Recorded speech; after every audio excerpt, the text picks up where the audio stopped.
போன வாரம் என்ன குறள் எடுத்தோம்? வெற்றிக்கு வித்தால் நல்லொழுக்கம் தீயொழுக்கம் என்று விடுப்பை தரும். நல்லொழுக்கம் இன்பமான வாழ்க்கையை தரும். தீயொழுக்கம் எப்போதும் துன்பமான வாழ்க்கையை மட்டும்தான் தரும். மரம் செடி கொடிகள் நடுவது நல்லொழுக்கம் ஆகும். மரங்களை வெட்டுவது தீயொழுக்கம் ஆகும்.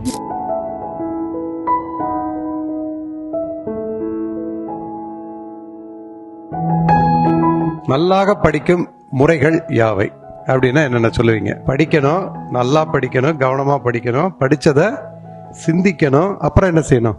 எழுதி பார்க்கணும். வெரி குட், கைதட்டுங்க. எழுதி பார்க்கணும். உன்னை படிச்சதெல்லாம் நம்ம மூளைக்குள்ள ஓடிருமா? ஏன் போகாது? ஒரு சினிமா பாட்டு கேட்டா டக்குன்னு போயிடுது இல்ல? எப்படி ஒரு சினிமா நம்ம ஈர்க்கிறது அப்படின்னா எப்படி இருக்குது? அதுல நிறைய விஷயங்கள் இருக்கு.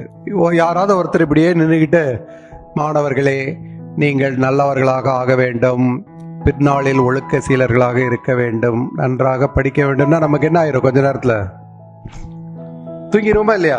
சினிமாவில் அப்படித்தான் சொல்றாங்களா? எப்படி எடுத்தவொடனே ஒரு அதிரடி காட்சி வரும். ஒரு கெட்டவன் அப்பாவி மக்களை போட்டு அடிச்சுக்கிட்டு இருப்பான், துன்புறுத்திக்கிட்டு இருப்பான். அப்ப இதுக்கெல்லாம் ஒரு விடிவே இல்லையா அப்படின்னு கேக்குறப்ப யார் வருவா? ஹீரோ. நான் இருக்கேன்னு உள்ள வருவாரு. வந்தா நமக்கு எப்படி இருக்கும்? தூக்கம் வருமா? உற்சாகமாயிடும் இல்ல? சினிமால என்ன செய்யறாங்கன்னா நம்மளை என்டர்டெயின் பண்றாங்க. நம்ம கவனத்தை செதறாம அப்படியே நம்மளை அங்கேயே பார்க்க வைக்கிறப்ப நம்ம கவனம் பூரா அங்கேயே இருக்கு. இதுல யார் 1330 குறள் சொல்றது? நீ எவ்வளவு நாள் அதுக்கு எடுத்துக்கிட்ட?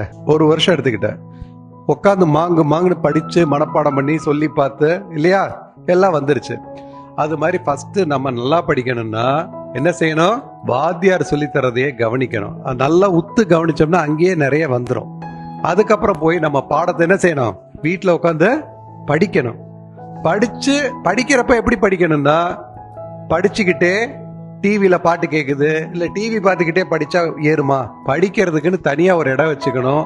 அந்த நேரத்துல படிப்பை தவிர வேற எந்த சிந்தனையும் வரக்கூடாது. மனப்பாடம் மட்டும் பண்ணக்கூடாது. இது உபயோகப்படும், எதுக்கு யூஸ் ஆகும், அந்த மாதிரி அப்ளிகேஷன். சரியா? யோசிச்சு வச்சோம்னா கடைசியில நமக்கு படிப்பு உதவும். நல்ல மார்க் எடுத்தா அடுத்தது என்ன கிடைக்கும்? நல்ல காலேஜ் கிடைக்கும். நல்ல காலேஜில் போய் சேர்றாரு, நல்லா படிக்கிறாரு, சக்சஸ்ஃபுல் ஆகுறாரு. கேம்பஸ் இன்டர்வியூ படிக்கிறப்பவே என்ன பண்ணுவாங்க? ஐடி கம்பெனில இருந்து ஒரு குரூப் வருவாங்க.